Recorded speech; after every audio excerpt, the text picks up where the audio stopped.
Mialatsiny moa itoavana rabe ary nanome fialantsiny amin'ny fofeny fitiavana sy feny fanetrentena ho an'ny ireo mpanaraka azy. Fa ikoto kosa mety tsy amela heloka anitoavana rabe na dia hialatsiny aza ary itoavana rabe raha teo moa dia tsy hialatsiny amin'ny koto velively. Mialohany hidirantsika amin'izay aloha dia abonné ny chaîne-natsika ary tomboko vavy sy tomboko lahy ary tsy miova izany fanentanana izany. Ndao ary toy izao ny fanaovana azy.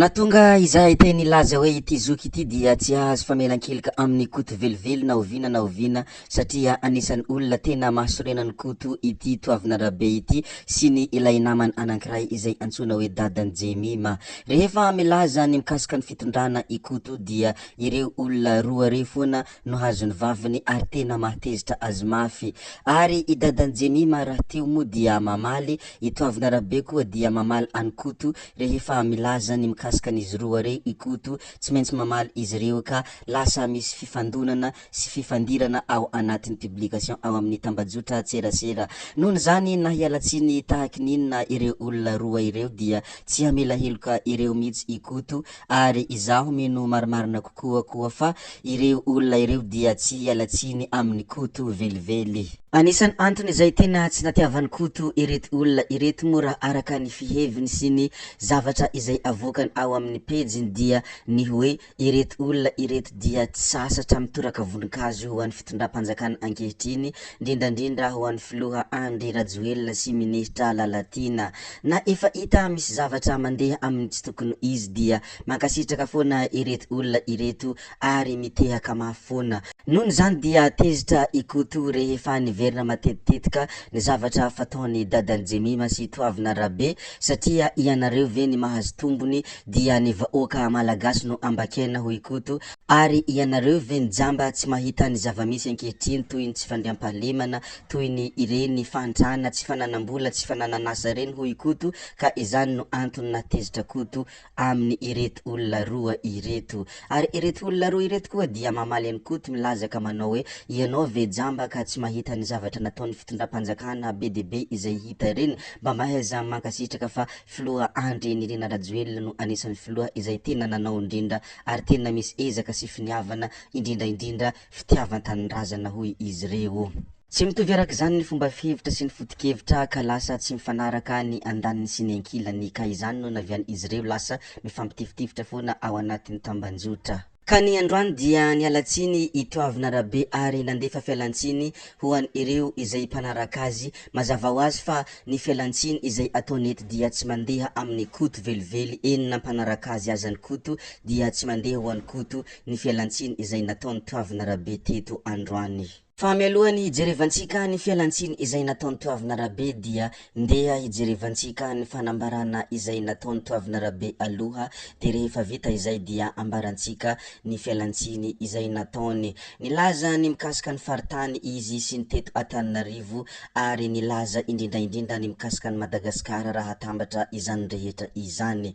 Ka hoy izy nilaza hoe tsy hoe adinodino Antananarivo fa Madagasikara iray manontolo no tanjona misitraka ny jiro ho itoavina rabe. Efa 80 isanjato ny asa zao no vita amin'ny parc solaire ao amin'ny commune Ambanivohitra Andranofantsika distrikany Ambatoboiny. 70 isanjato be zao kosa ny ao amin'ny commune Ambonivohitra Antanambanon-Ranolava distrikany Marovoay ho itoavina rabe raha nanao ity publication ity satria ireo hitantsika amin'ny sary reo moa dia misy sariny parc solaire noho ny fanaovana ireo zavatra ireo amin'ny faritany na any amin'ny faritra no ilazany fa hoe tsy hoe adinodino Antananarivo fa Madagasikara iray manontolo no tanjona misitraka ny jiro. Raha oharina amin'ny Antananarivo nefa izany faritany izany dia Antananarivo no tena sambatra satria tsy dia mizaka izany fahatapahan-jiro na hoe délestage izany fa any amin'ny faritra dia mandeha isan-kerinandro ny sisa ary misy anatin'ny herinandro ray dia misy 2 andro ihany no mandeha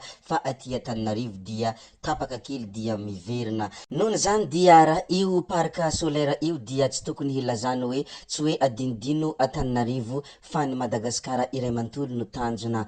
Io ve ny atao any amin'ny faritra no hanadinoana ny Antananarivo, tsy tokony misy mihitsy izay publication izay. Raha ny amiko manokana no anontanina sy teo amin'ny toerany ary izany sy zavatra toy ireo moa ny mahatezitra anikoto amin'ny ireto olona ireto. Nefa ny zavatra efa nandalo dia nisy ny fanaovana rova, nisy ny fanaovana kianjan'ny Barea sy ireo rehetra, tsy mba nilazaina ny hoe tsy hoe adinodino ianareo any amin'ny sisiny fa Madagasikara ray manontolo no tanjona amin'ity rova ity.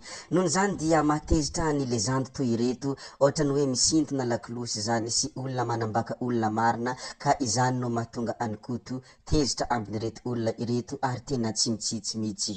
Izany moa dia olan'izy ireo sikoto ary koto izy ireo ihany no mahay miregle izany olana izany fa tsy dia hidirantsika lalina loatra.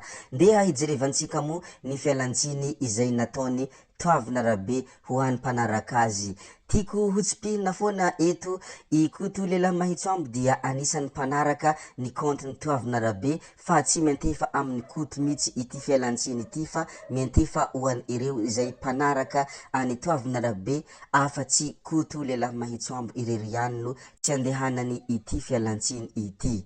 Nilaza moa i Toavina Rabe ny hoe eto moa ny tenako dia maneho fialantsiny aminareo havana, namana mpiara-miasa sy olompantatra izay nilaza tamiko fa naharay menansy sy harcèlement message samihafa tamin'olona hafa sy hoe tamiko. Mialatsiny indrindra re tompoko ary fantatro tsara ny tsy maha ara-dalàna ireny zavatra ireny. Hoy Toavina Rabe raha nanao fialantsiny ho an'ny namany ary ho an'ny mpiara-miasa aminy, ho an'ny olompantany ihany koa. Ary mbola nilaza ihany koa moa izy ny hoe ataky coordonné ilay izy ary tsy olona iray no nifandrimbona nanao izany, hoy Toavina Rabe. Ny tenako manokana dia nanomboka ny alahady 18 avril no nisibira tentative de piratage maro et coordonné na ny Facebook zany na ny WhatsAppko ary indrindra messengerko hatraminy anio, hoy Toavina Rabe. Tsy afaka mbola miteny betsaka aho fa mazava ny tanjona amin'ilay izy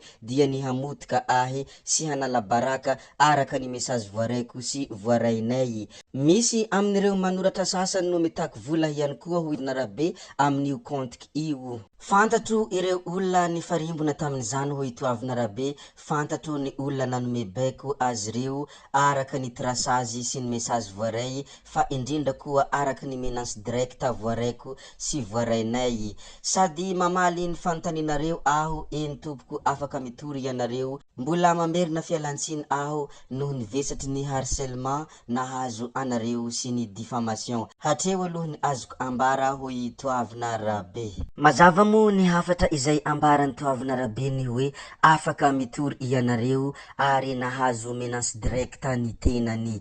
Zay sy zay koa moa ny amin'ny iny mikasika any Toavina Rabe iny koa dia mbola horesantsika amin'ny manaraka raha ohatra ka misy azo resahana ny amin'izay, fa isaorana foana ianareo na vitany hen'ny video hatramin'ny farany ary mbola hiangavinany mbola hanaraka ny video manaraka. Zay fa hametra beloma izahay, ody izahay sao dia fa ianareo kosa mazotoa amin'ny zavatra rehetra izay atao amin'ny manaraka indray no manao ny misimisy gaby.